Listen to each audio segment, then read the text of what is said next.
I'd like to ask some of our structural engineer type audience, or anyone with common sense.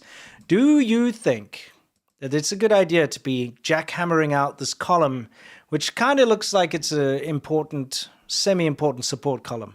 Somebody didn't play Tetris. I'm just curious. No, actually, we were not arguing about this. I was devil's advocating. Like, I know this is probably bad, but I do want to throw it, because I'm not a structural expert. Sure. I want to ask the community right now, is it a good idea to do this? Is this load bearing? Yeah. Is this a bad thing to cut? Well, I mean, the fact that the column doesn't go all the way down to the ground underneath it, maybe not be that vital, but it is still part of that slab, that's reinforced. You can see down there, that slab. It's going to be holding it up. But I've always wondered, because when they do this zhuangshou, as they say, which is renovation in apartments, because every time someone buys a new apartment in China, they do this to get rid of the old person's feng shui. They'll jackhammer the floors out, the tiles and everything. They start again. They use these jackhammers, which vibrate the whole building. And to me, that just seems like a bad idea. Like, it's going to introduce stress fractures and cracks and things because it's vibrating the whole thing. So when you're hammering on this, what looks like an outside support column, I feel like it's a bad idea. Okay, so I'm reading through some of these. Some people say it's fine because the rebar is still there. And some people are saying this is a bad idea. I feel like... I knew it. You know what? Let's poll. Yeah. Is it okay? Because actually, this is not an important clip. We genuinely wanted to learn from the audience. Yes. While you put up the poll, I just wanted to show... Don't worry, these are not dead people, by the way, that you're seeing on the floor here. It looks like, but it's not, yeah. These are what we call pengzi, okay? So when there's an argument in China... If you pretend to be injured and you lie down on the ground, you can usually win the argument. On the ground level? Yes, exactly. And they're not on the 22nd floor? No, they're not. They're on the ground. What is that thing over here? It's like... oh, my shakalado. Oh, my dear shakalado. Exactly. What is a shakalado? It's a Shaquille O'Neal milkshake. There we go. Exactly. Yeah. Anyway, so you lie down on the ground, and then, as soon as the police come, then you can pretend like, oh, they hit me and I fell over or whatever. That's hilarious. And it's near the seafood market. Yeah, when somebody lies down, then the other person quickly lies down too to pretend like, no, actually, I'm the injured one. And then, it becomes this weird domino effect where suddenly everybody's lying down. You know what I mean? London Bridge is falling down. Yeah. Look at this. They're playing a game, and they're all old people. I like how she's gone full on. Her face is on the ground. Yeah. Like in the fish water. Yeah, everybody is laughing. Because that's true. Go back to that. That is a truly disgusting scenario. Yeah, to be lying in that. But you can hear the crowds. I'll put the volume back. So they're all laughing about it. Yeah. Everyone dies. And everyone's dying. And yeah. You know what I give props to? Who? What? Well, as an aquarist. Oh, yes. Not an aquarist, an aquarist. As a fish keeper myself. Yes. A lot of times when you go to these wet markets in China, they don't include aeration. Yes. Which makes the fish die really quickly, but that one had aeration and the fish were dead. Yes, exactly. I saw that. Yeah. So the rebar. Cutting building, 14% of people out of around 1,000 people said it's safe.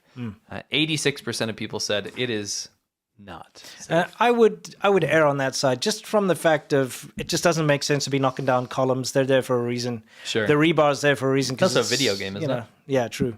That's Sega Genesis. Knockoff of Tetris. Was it a knockoff? Yeah, it's a little different. Oh, okay. Gems, Oh, 16-bit era, dude. You know it's probably a knockoff of that. What? What is Candy that? Crush. Gem? Yeah, one of those gem games. Absolutely. Yeah. Anyway, we keep hearing about this gender disparity in China. There are more men than women, and sometimes it's difficult to visualize that. But this may be anecdotal. This may be like kind of a one small little sample. But this is a kindergarten in China, and they've lined up the boys and girls to pair with each other, right?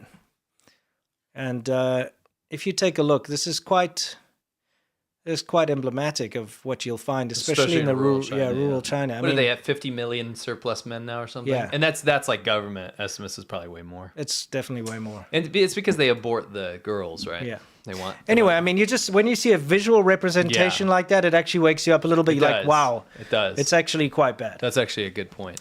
So we actually did a whole video on that, and it was very detailed. It was on ADVChina. It was our motorcycle channel.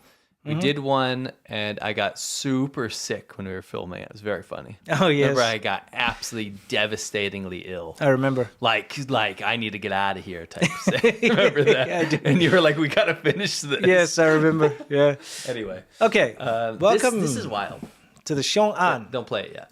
Okay. Don't play it yet. All right. Just wanted to show you this. And there's a reason I'm showing you this. Okay, I'll get a spig. What are you going to show? This is a $93 billion mega project. And by $93 billion, it is way more than that. That is like Chinese government estimates, right? Yeah. This is Xi Jinping's darling child. It's this idea that 60 kilometers away, they're going to make a new Beijing. And then it'll alleviate the traffic and the congestion and stuff in Beijing, right? So Wall Street Journal put out this very good video where they actually sent someone there to like walk around, which is great journalism to actually get someone with the boots down there and like peace out after On the ground. on the ground, Yeah. on the ground level, Yes, not exactly. on the 22nd floor. Yep. And so they show that it's just barren. It's completely barren, right? There's nothing there. Yes. And so they have all these things. Typical China, typical CCP. It's going to do this. It's going to do this. It's going to do that. It's going to have capacity for 100 billion people a day to travel on the high-speed road. You know, all those typical. claims, right? It's going to house 10 million people, right? That stuff.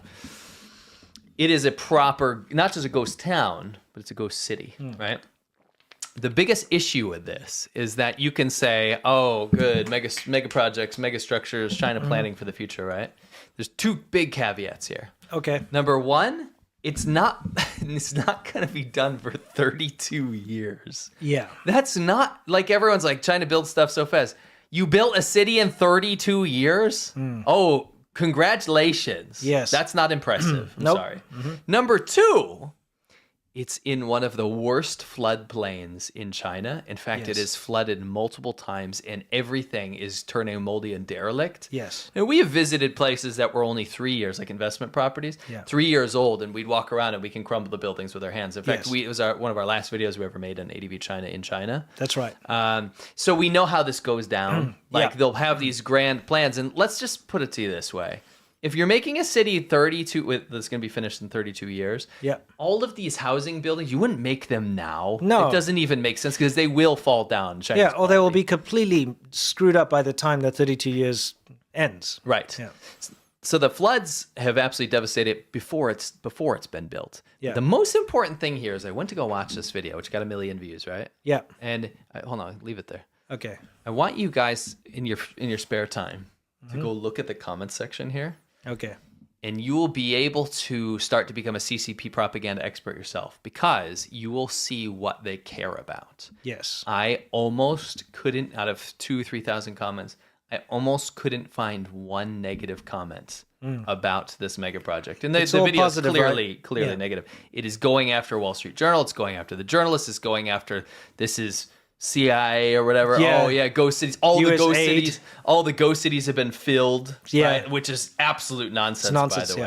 way. And it's insane. So what does that prove to you? It proves to you that they really hated this video. Yes. They hated this video. Yeah. And in fact, we can corroborate it. Like this is a woman that went to go look at it. It's Yeah. crazy. Recently. It's This is the very big train spooky. station they have. It's very spooky. Yeah. it? It's still very abandoned and looks derelict. I just don't think it'll ever be anything. No, I don't. But it's important because it was a Xi Jinping project, so that Yeah. means it's got massive priority for the propaganda department to make sure they can control the narrative around Yes. it. I remember you.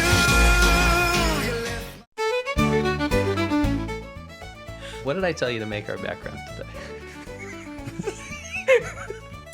You wanted like some Irish landscape or some garbage like What that? did you say? I said, that's not jovial. You do get better local beers. Yeah, but you never know what they're made out of, never like know. urine from a pig. You know? These people are missing eyes. They're weird. No, but they're questioning your saying Elijah Wood was a heartthrob. Oh, I don't know if that's any good. Everyone's having a laugh and a snigger. The guy comes back, starts drinking his piss and coke instead of bringing coke. This is like flat coffee. Oh, yeah. It's cold. Right? This is not the isn't Crow. By the way, I just want to say I wore green for St. Yes. Patrick's Day. For those of you who remember.